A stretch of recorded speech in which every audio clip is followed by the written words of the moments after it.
2 Thessaloniciens chapitre 2.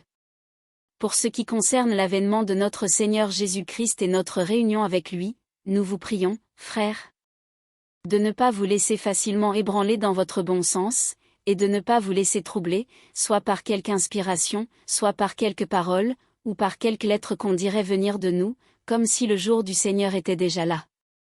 Que personne ne vous séduise d'aucune manière, car il faut que l'apostasie soit arrivée auparavant, et qu'on ait vu paraître l'homme du péché, le fils de la perdition.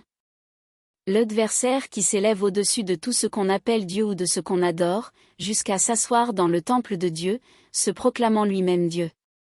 Ne vous souvenez-vous pas que je vous disais ces choses, lorsque j'étais encore chez vous?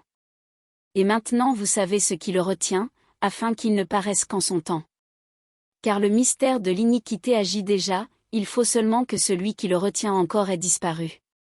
Et alors paraîtra l'impie, que le Seigneur Jésus détruira par le souffle de sa bouche, et qu'il anéantira par l'éclat de son avènement.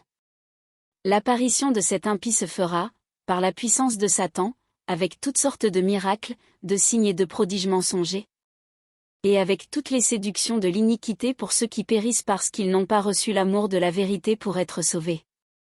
Aussi Dieu leur envoie une puissance d'égarement, pour qu'ils croient aux mensonges, afin que tous ceux qui n'ont pas cru à la vérité, mais qui ont pris plaisir à l'injustice, soient condamnés. Pour nous, frères bien-aimés du Seigneur, nous devons à votre sujet rendre continuellement grâce à Dieu, parce que Dieu vous a choisi dès le commencement pour le salut, par la sanctification de l'Esprit et par la foi en la vérité. C'est à quoi il vous a appelé par notre évangile, pour que vous possédiez la gloire de notre Seigneur Jésus-Christ. Ainsi donc, frères, demeurez fermes, et retenez les instructions que vous avez reçues, soit par notre parole, soit par notre lettre.